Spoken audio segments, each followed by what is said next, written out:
Ni ya 13 mlango wa 24. Itasoma yale maandiko katika jina la Yesu Kristo.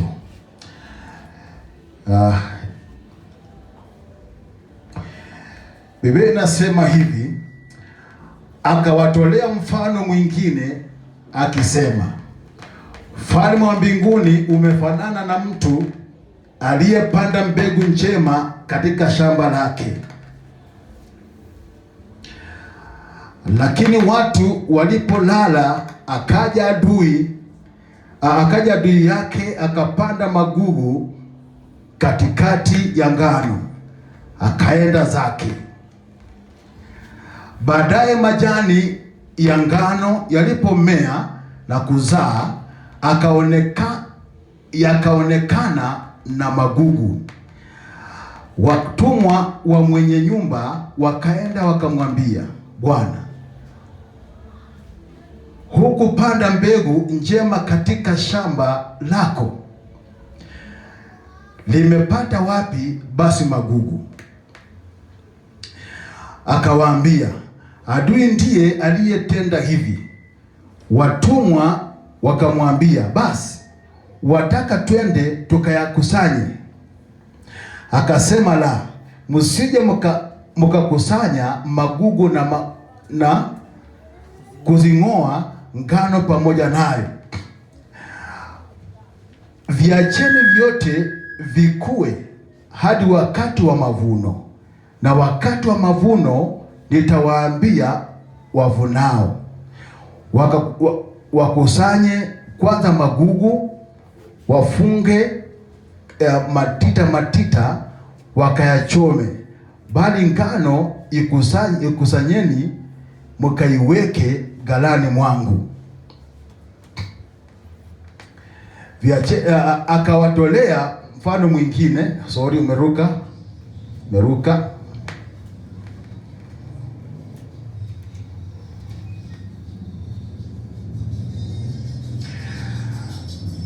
Tatu ya mwisho anasema kwamba wakati huo nitawaambia wavunaji wakusanye magugu kwanza, wafunge matita, maana katika vikundi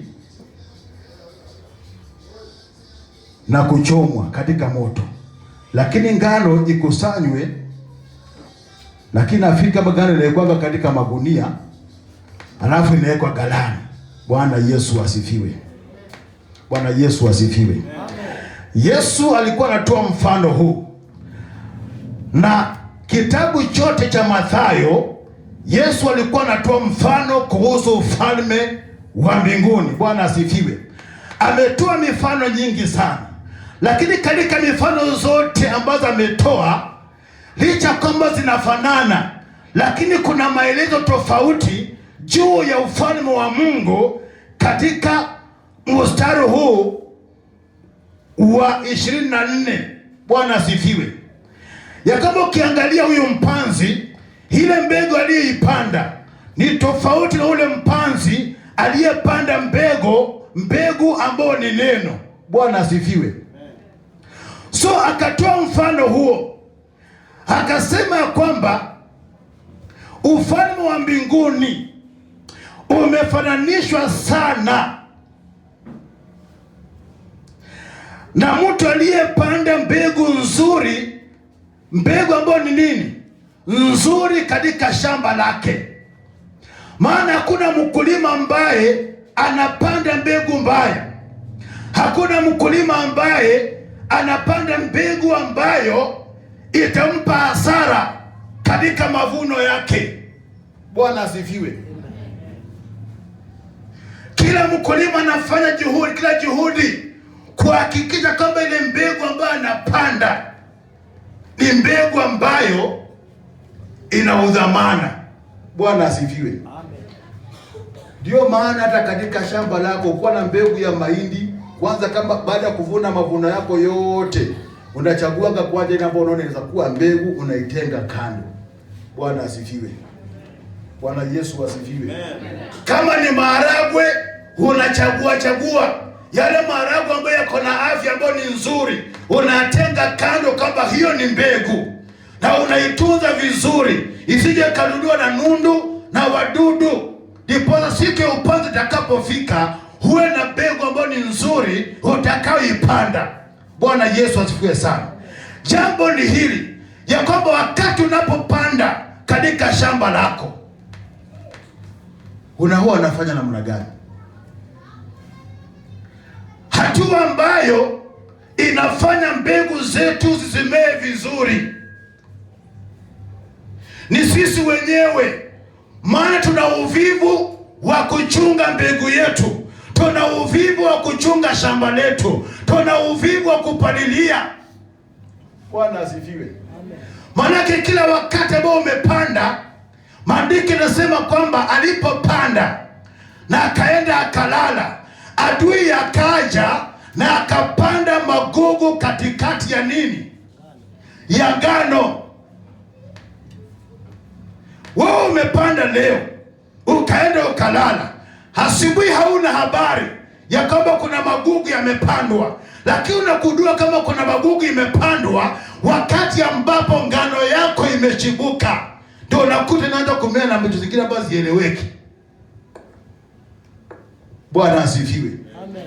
Hapo ndio unaanza kuguduka kuliana namna gani, kwa ile mbegu ambayo nilipanda ilikuwa imechangana na magugu ama mbegu zingine, hauelewi. Lakini Yesu hapa anasema kwamba ya kwamba mtu huyo ama mkulima huyo ama mpanzi huyo alipanda na akaenda na akalala. Bwana Yesu asifiwe.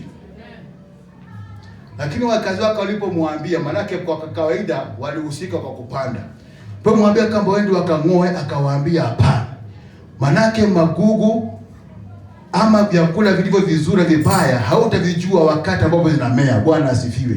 Unavijuanga vishatoa mbegu. Unavijua vishafanya namna gani kutoa mbegu. Wakati kuku inaangua vifaranga, vikuwa vichanga, hauwezi tofautisha hizi ni mwera na hizi ni njogoo, mpaka zikue zikomee ndio ujue kwamba hii ni ya mayai na hii ni njogoo.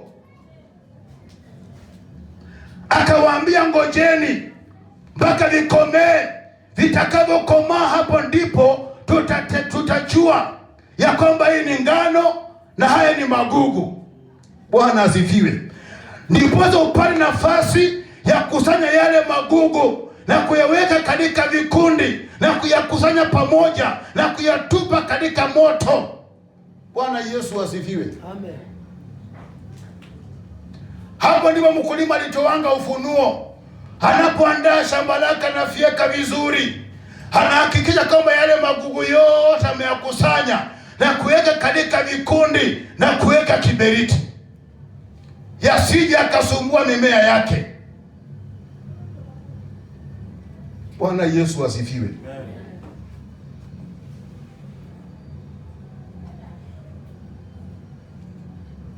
Yesu alikuwa anamaanisha hivi katika kitabu cha Mathayo hicho tu verse 37.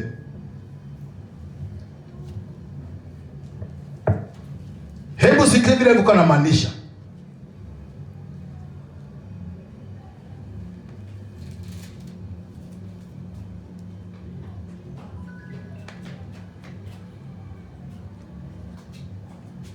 Tuko pale. Akawaambia, aliyepanda mbegu nzuri ni mwana wa Adamu.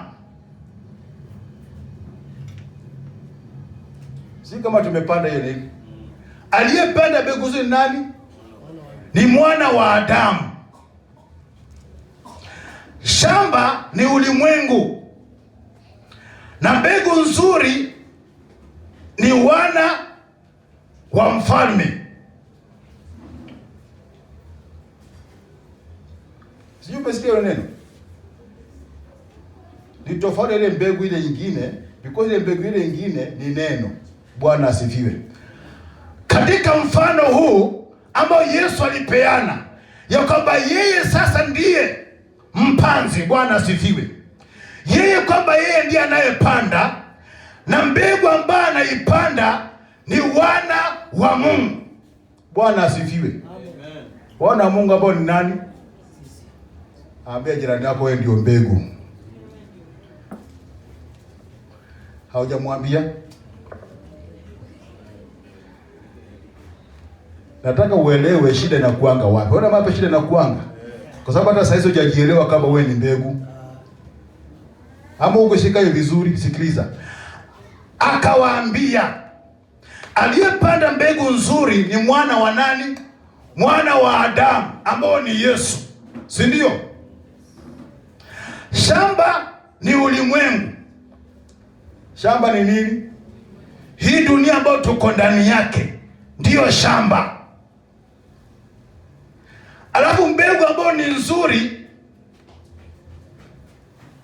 ni wana wa ufalme, ambao ni mimi na wewe. Sisi ndio wana wa ufalme. Yohana 1:12 inasema, na wote waliompokea aliwapa uwezo wa kufanyika wana wa Mungu. Alifanyika kuwa mbegu, kwa lugha nyingine, ambao Mungu anaipanda katika shamba hili. Bwana Yesu asifiwe. Kwa hivyo kujipanda dunia hii hivyo bure, ni Mungu alikupanda, ni mbegu Mungu alikupanda. Bwana asifiwe. Amen. Baada ya kuumba hii dunia yote kila kitu, wewe ndiye alikupanda kama mbegu.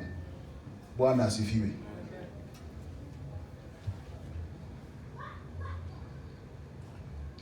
Halafu anasema magugu ni wana wa yule muovu. Bwana asifiwe. Hebu angalia hapa nikuonyeshe jambo. Angalia tu hapa, niangalie nikuonyeshe. Sisi wote hapa ni mbegu. Bwana asifiwe. Mungu ametupanda. Na vile Mungu ametupanda katika shamba lake ama katika ulimwengu huu, wana wa muovu ambao ndio magugu huwa wanamea katikati yetu. Bwana asifiwe. Wanamea katikati yetu. Wana wa nani?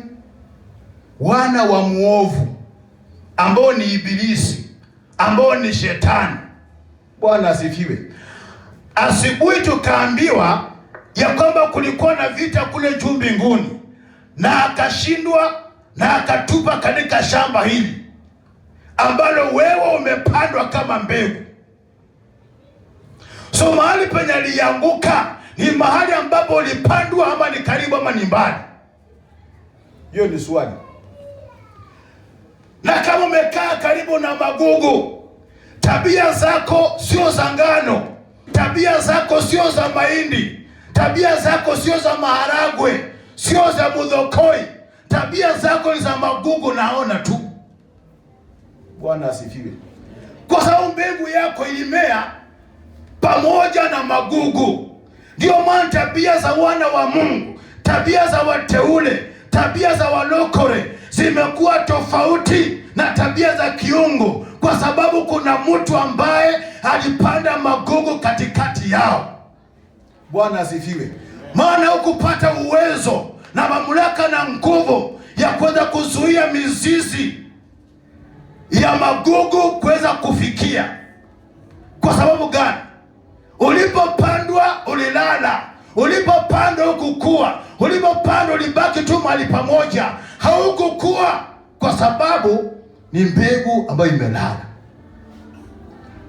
Bwana anapotupanda katika shamba hili, anajua ni shamba ambalo limejaa mambo mengi, anajua ni shamba ambalo limejaa magugu wengi. Unapokuwa katika hili shamba, anakupa ule uwezo, mamlaka ya kuweza kukua na kukomaa katika hilo shamba. Ndipo utakapokuwa na kukomaa, kuna tofauti ya kutofautishwa katikati yako na katikati ya wana waovu. Maana wewe ni mbegu teule, wewe ni mbegu takatifu. Bwana Yesu asifiwe. Wana ambao Mungu anasema kwamba atawaandaa kukusanya mbegu ni malaika wake wa mbinguni. Hao ndio atakao simama na kukusanya hiyo mbegu ya kutawanyisha ile mbaya na ile mzuri. Bwana Yesu asifiwe. Siku hiyo itakapofika, siku ya kema itakapofika, anasema kwamba ndio siku ya mavuno. Haikuwa ndio siku ya mavuno, ni lazima ukapate kuangalia, maana tumechanganyikana. Hautajua huyu ni wa devil worshiper, hutajua huyu ni wa Mungu. Sisi wote tumechanganyikana. Bwana asifiwe. Tumechanganyikana. Lakini wajuanga watu kwa matendo yao. Neno Mungu linasema kama utawajua kwa matendo yao, utawajua kwa kuongea kwao, utawajua kwa kutembea kwao, unajua kama hawa ni magugu. Bwana asifiwe. Kusoma kitabu cha Wagalatia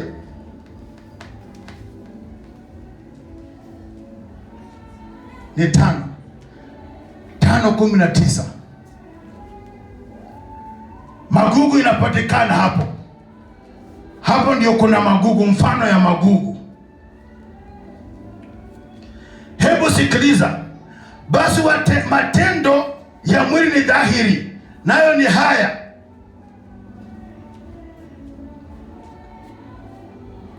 Bwana Yesu asifiwe. Basi matendo ya mwili, basi matendo ya magugu ndio haya. Kuna gugu moja inaitwa namna gani? Usherati, lingine uchafu, lingine ufisadi, lingine hasira, lingine ugomvi, lingine uwivu, lingine vitina, lingine faraka, lingine uzushi. Lingine ni gani? Asi maneno mnakunanga nao kila wakati hapa. Tunasema kama tuko katika ile shamba ambayo imepandwa ndani, unaonanga shida gani? Ndio nauliza. Hiyo shamba hiyo ambayo ni ulimwengu huo, ndio shamba. Unapitianga masaibu gani? Hayo masaibu ambayo unapitia ndio magugu ambayo Mungu anazungumzia juu yake. Ile shida ambayo unapitia, hiyo ndio magugu Yesu anazungumzia ndani yake, ambayo inasababishwa na yule muovu Ibilisi. Vikwazo havitoki, visirani havitoki. Ndio unaona mtu anasema leo nimeshinda na visirani tupu. Kwa sababu mahali penye alitembea kulikuwa na magugu ya visirani. Bwana asifiwe. Mwingine amesema kama leo kuna vikwazo namna gani? Kwa maana mahali penye ako kuna magugu ya vikwazo. Bwana Yesu asifiwe. Wengine wanatembea mahali kuna vitina tu, maana mahali penye ako kuna magugu ya vitina. Bwana Yesu asifiwe. Angalia environment yako, ni magugu gani haya ambayo yamemea mahali pale?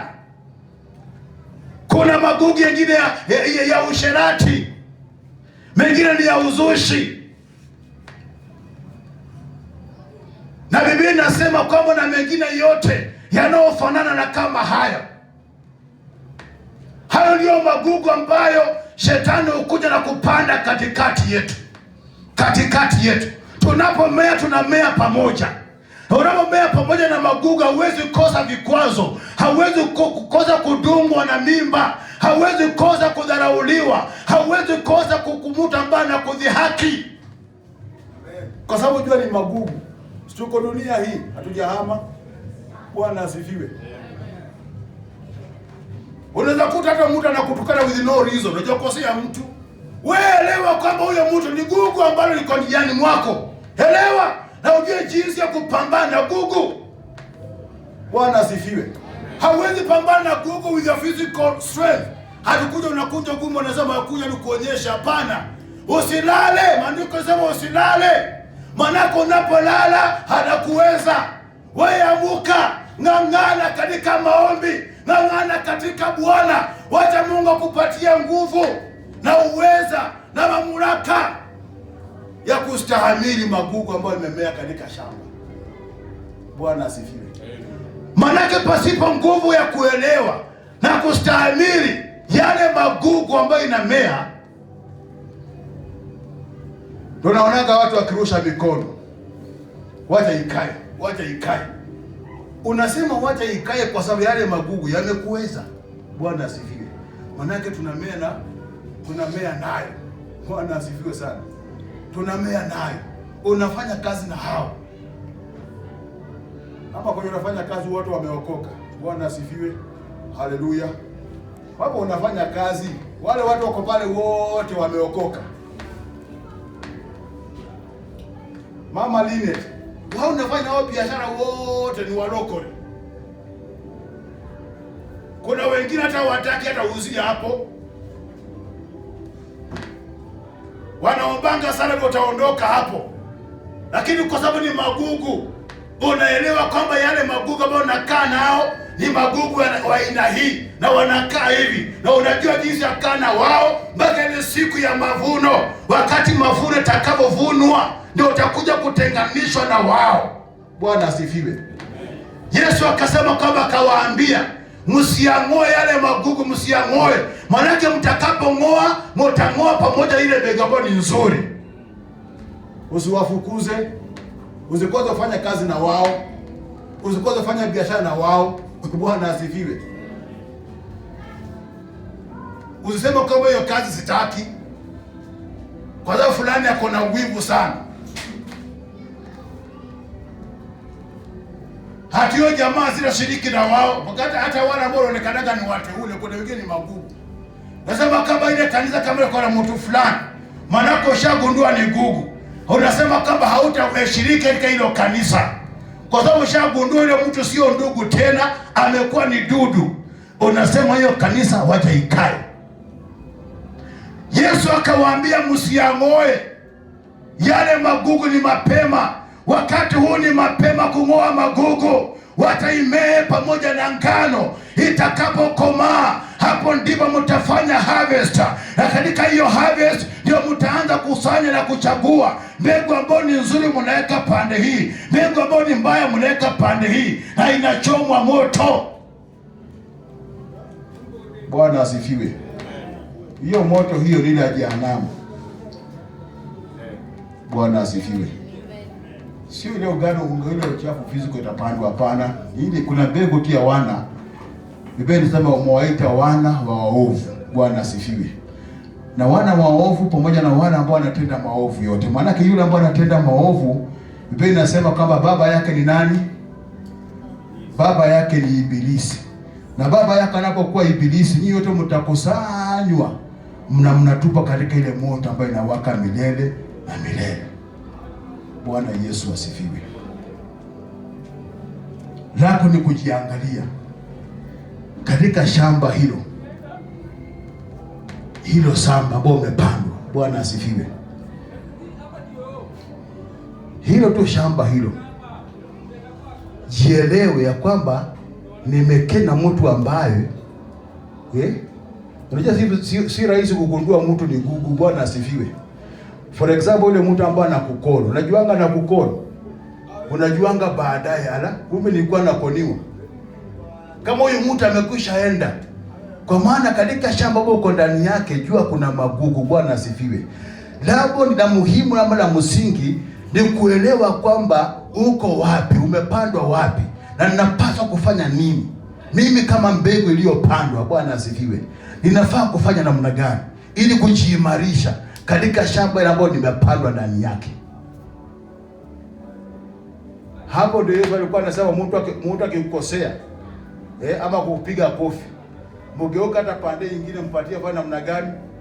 Kwa sababu unajua kama niko katikati ya nini? Ya magugu. Bwana asifiwe. Amen. Ama ujikute sasa wewe ndio mlokole peke yako kwa ile kikundi ya kina mama ambao uko ndani yake. Wewe tu peke yako unaenda kanisa. Bwana asifiwe. Ujikute tu ni wewe tu peke yake. Unapoombea kama unaenda katika fellowship, anakuambia ni masaa ya kukutana. Hiyo ndio masaa ya mkutano wetu wa mama ama ya wazee. Na usipoelewa jinsi ya kana hao magugu, watakufanya hata wewe mwenyewe unakuwa gugu. Bwana asifiwe. Wanamea juu yako. Kuna miti ambayo inameanga juu ya nyingine, inategemeanga hiyo miti kukua. By the end of the day unakuta ile miti ambayo ilikuwa inategemewa pia imenyauka, manake imewezwa na ilikuwa imemea juu yake. Bwana Yesu asifiwe. Hivyo ndivyo ilivyo katika uokovu.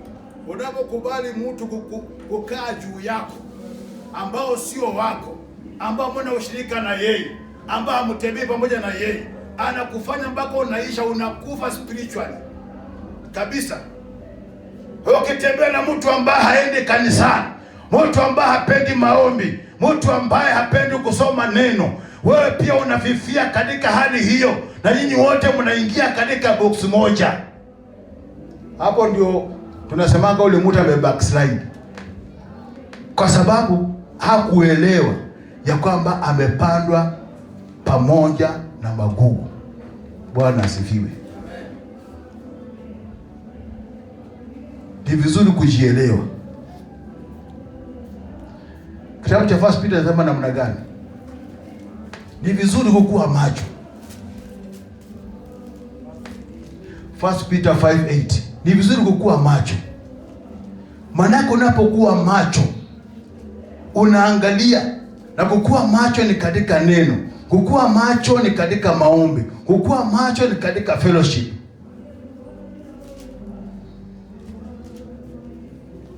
Hebu sikiza hiyo neno ya kama muwe na kiasi na kukesha, maana adui yenu Ibilisi huzunguka kama simba ngurumaye, akitafuta mtu ili apate kummeza. Bwana asifiwe. Hiyo magugu ambayo imepandwa katikati yetu ikukupata kwamba wewe ndio wiki. Bwana asifiwe. Nyinyi wote ni mimea, mnamea pamoja. Kukuta kwamba hii mumea hii hapa ndio kuna ulegeo. Hapo ni anapelekanga mizizi yake. Na hapo ndipo atakukula na chini mpaka uishe. Bwana Yesu asifiwe. Acha nilete hivi. Ukipanda ngwache. Ni ngwache ama nini? Ama muhogo. Muhogo na ngwache zikuwa chini ya mchanga, wewe unaona miti imesimama. Bwana Yesu asifiwe sana. Lakini siku utaenda kuvuna muhogo yako, unagundua kwamba kuna fungu kumbe likulanga muhogo haipo. Hivyo ndo kunajaribu kumaanisha katika maneno haya. Ama uende kuvuna ngwache yako, unakuta tu ngwache tu inakuwa hakuna maana ilikuliwa na fungo haipo. Hivyo ndio mkuzo jinsi alivyo. Unaweza kwa mtu amekaa na mnaibu mzuri, mtu amebeba Biblia mzuri, mtu ana mambo mazuri, manake ni mbegu ambayo ni nzuri, anapendeza na rembesha, lakini ndani yake amekwisha kulwa na magugu, hayupo tena. Maombi haimo ndani yake, neno halimo ndani yake, Roho Mungu alikwisha ondoka, alikufa kama angali hai. Maandiko yanasema kwamba be sober. Bwana asifiwe. Na katika kuomba na katika kukesha ndiposa tuwe na nguvu. Bwana asifiwe. Yule fuga atakapokuja anakuta kuna mahali pa kuingia, lakini pasipo hiyo tunakulua mpaka na panya, unakulua mpaka na mende. Bwana Yesu asifiwe sana. Tunakulua mpaka na kunguni, tunakulua mpaka na ile nyingine yote inatukula, kwa sababu hatuna nguvu. Bwana asifiwe. Bwana Yesu asifiwe. Amen. Ni vyema kukuwa na nguvu katika Bwana. Kitabu cha Ibrania nasema kwamba usikose neema, ama hiyo neema isikupite. Bwana Yesu asifiwe. Waibrania 12:15.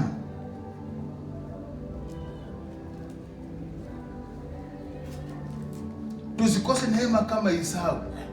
Isau alikosa neema kwa sababu yeye alijua vizuri amepanda pamoja na gugu. Bwana asifiwe. Na kosa kuelewa. Na kule kukosa kuelewa, ndugu yake ambaye alifanyika kuwa gugu, Bwana Yesu asifiwe, akanyakua baraka zake. Kwa sababu ya kukosa kufanya namna gani? Kuwa mwangalifu. Biblia inasema hivyo, angalieni sana mtu yeyote asikose neema ya Mungu, na kwamba shina la uchungu lisije likachibuka na kuwashambulia. na watu wengi wakatiwa unajisi kwa hilo. Kuna wengi wametia unajisi kwa sababu ile mbuga ambayo ilikuwa imepandwa karibu na wewe. Bwana asifiwe. Ukatiwa unajisi. Maana yake neema ya Mungu ulikosa. Ukatiwa unajisi. Ulipotiwa unajisi hata wewe pia umekuwa najisi. Bwana asifiwe. Ndio unaonanga wengi upendo umepoa. Wengi hata ile tamaa ya kuja katika ushirika imepoa. Tamaa ya kuamka mapema uende kanisani hiyo haipo tena. Tamaa ya maombi pia haiko tena, simply because uliambukizwa. Bwana asifiwe. Uliambukizwa kwa maana kwa tu kuchunga hiyo neema ya Mungu katika maisha yetu. Esau alikosa kuchunga hiyo neema ya Mungu. Maana alikuwa na hiyo opportunity. Hiyo ndio ilikuwa ni season yake ya kubarikiwa, ya kumuona Mungu. Lakini akakosa kuelewa kwamba mahali penye nimepandwa kunaweza kuwa pia na magugu katikati yao. Bwana asifiwe. Maana kama angeelewa, angelijua, hangeliachia neema ikapate kwenda. Bwana Yesu asifiwe. Inatupaswa tuwe uangalifu sana katika shamba ambalo tumepandwa. Bwana asifiwe. Kuwa mwangalifu katika hilo shamba. Hili shamba liko na mambo mengi sana. Shamba la ulimwengu huu lina mambo mengi sana. Lina vikwazo vingi sana. Lina mambo ambayo haieleweki. Lina mambo ambayo tuwajui. Mengine tena fanyikanga tunakoza kuelewa ilifanyika namna gani. Kwa sababu tumepandwa hapa. Bwana asifiwe. Na Mungu alijua kwamba shetani yako hapa. Anajua magugu yako hapa. Bwana Yesu asifiwe sana.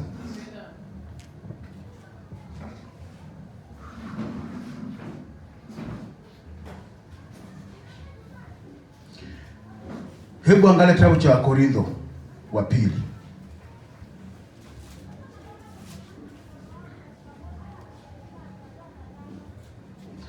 Kumi na moja, 13 hadi 15. Ndio tumalizie pale sababu ya wakati.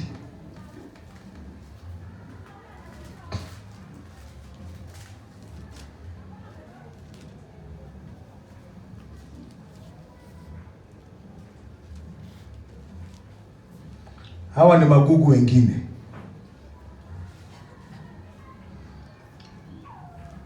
Sema kama watu kama hao ni mitume wa uongo, ni wafanyikazi wadanganyifu. Bwana asifiwe sana. Tunaongea kuhusu magugu ambayo yako katikati yetu. Wengi hao ni mitume wa uongo, wanakuja kudanganya, wanafanya hii mambo yale mengine yote, na wengine pasipo kujua tunawaamini. Wengine ni wafanyikazi wadanganyifu. Wanakudanganya, wanakuibia, anakuambia atakupeleka kazi ng'ambo na unabaki pale pale, umekwisha kuinua pesa zako. Wanaojigeuza waonekane kama mitume wa Kristo. Bwana Yesu asifiwe. Na wako wengi katika hili shamba tu hili moja hili. Wako wengi. Wengi wanatuuzia mafuta, wengi wanatuuzia chumvi, wanatuuzia vifagio. Yote ni magugu ambayo iko tu hapa, haiko mbali. Na wote wanapokutana na wao wanakuambia Bwana asifiwe. Kumbe ni magugu ambayo iko ndani yetu. Na baada ya Bwana asifiwe unaanza kulia. Nikaenda, nikafanyiwa. Kwa sababu tu kuelewa jinsi ya kukaa na hayo magugu. Bwana asifiwe sana. Jua jinsi ya kukaa na wao. Mnapokuwa Mungu hata kuondolea, anataka mkue pamoja. Bwana asifiwe sana. Kweni mkue pamoja, because mtakapokomaa nyinyi wote mshakomaa. Kila mbegu imetoa, kila mti umetoa maua yake, ama imetoa kila ambacho inafaa kutoa. Kama ni ngano nimetokelezea. Kama ni matunda yametokelezea. Hapo ndipo unajuanga. Bwana asifiwe sana. Na siku itakapofika utajuanga kumbe huyu ndugu anakuanga kondoo sio mbuzi. Ama utakuja kujua kwamba huyu ndio mbuzi, kumbe huyu sio kondoo siku hiyo. Bwana asifiwe. Siku moja nilisikia hadithi ama story ya wajamaa fulani ambao walienda kuomba kazi pale KW. Ni kuitoka ni KW ama wapi? Pale museum. Wanyama wengine hapo tunaendanga kuona pale Nairobi National Park. Wengine si wanyama, ni wanadamu. Hebu sikiliza. Jamaa ameenda kuomba kazi, akaambiwa kazi iko. Ile kazi iko, unavaa hii apron. Hii apron inakaa kama simba Unavaa alafu unafunika ile kitu yako unafunika, unakaa kama hapo, unakaa kwa cage. Kazi yako ni kungurumanga tu pale kwa cage. Hiyo ndio kazi. Watu wanatoa pesa, unaenda unapita ukiona, ukienda. Ukitaka kuona mnyama ambao ni mzuri, waje yule ambaye amefungiwa katika cage. Enda katika mbuga ya wanyama, uone lion akikimbia. Kile ukienda pale, ni wanadamu wako pale. Jamaa amekaa katika cage, hata wako nasema tu huyu simba bwana kwa mpole. Aje si mpole, kuna simba bwana kuanga mpole. So jamaa kwa pale amepewa kazi. Akaizoea. Anamkanga kazi ni kwani kuvaji na ukata kunguruma tu pole pole. Na kujigwaragara pole pole ajue kumbe ni hapo hai. Mwingine pia akakuja akapewa kazi. Akaambiwa na wewe, najua sasa haambii kwamba ile simba ni mwenzako. Because hata yeye pia anaamini kwamba ile ni si. Yeye akavalishwa ya baboon. Akaambiwa kazi yako itakuwa ni hii.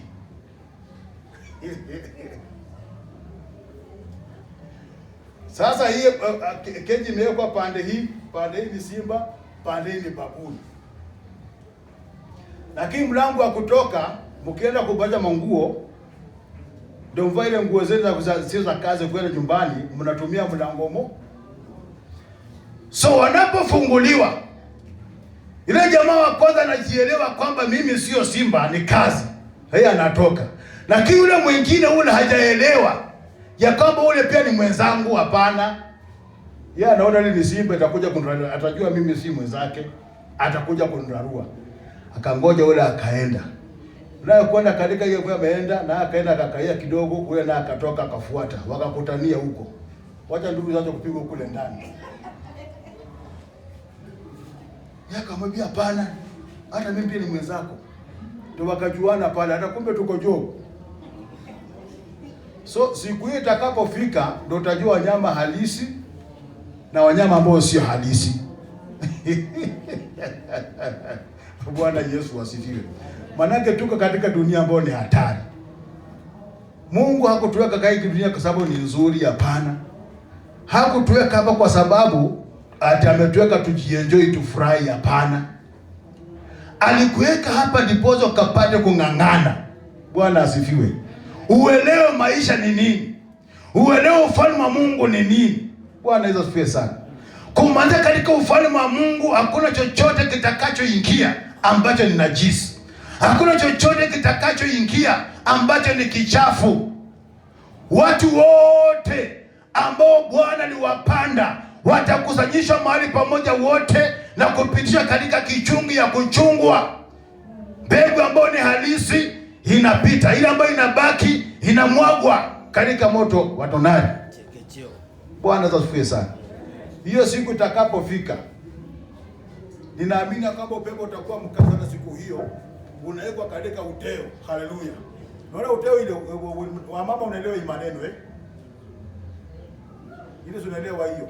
Unapoonekanga njugu kwa uteo, tunafanyanga hivi. Upepo inapita na itakataka inapita ile ambayo ile ndio inabaki kwa hiyo uteo. Hivyo itakuwa. So magugu yote inapita na upepo. Ile ambayo ni mzuri inabaki katika uteo. Bwana asifiwe. Na hata ukibaki katika uteo, bado kuna stage nyingine katika uteo kujaribiwa. Bwana asifiwe sana. Because unajua kuna wengine wanakuanga na ngumu, mtu anasemaga watu akija nitashikilia hapa, sitaanguka, nitashikilia. So upepo inakuja umejishikia, unasema haleluya, nimepita hiyo. Bado kuna nyingine. Kama umekatalia utabaki na mchanga pale chini. Bwana Yesu asifiwe. Na utupwe. Manake maandiko yanasema kama chumvi kama haina ladha inatupwa na kanyakajoka na watu, manake haina ladha tena. Bwana Yesu asifiwe sana. Watu ambao hawana ladha katika ufalme wa Mungu watatupwa mbali, watakanyaga na watu. Bwana Yesu asifiwe sana. Amen. Tuwe na nguvu ya kuweza kushinda majaribu. Bwana Yesu asifiwe sana.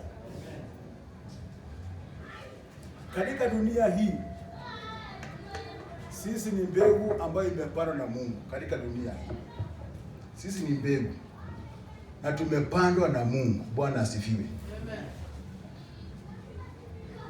Na katika shamba ambalo tumepandwa ndani yake ni ulimwengu. Yale magungu ambayo inamea na kupanda katikati yetu ni wana wa yule muovu. Bwana asifiwe sana. Na anasema kwamba ataagiza malaika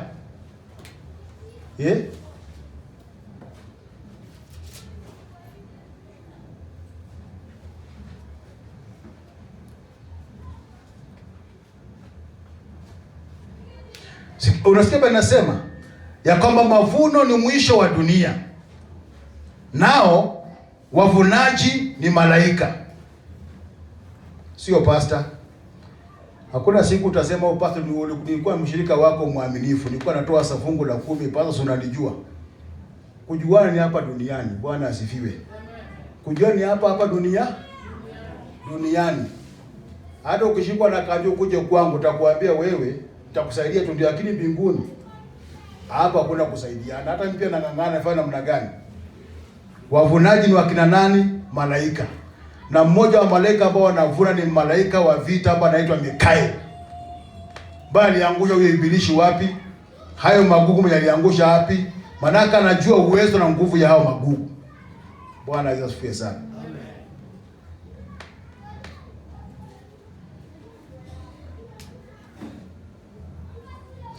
Kama vile magugu yang'olewavyo na kuchoma motoni, ndivyo itakavyokuwa wakati wa mwisho wa dunia.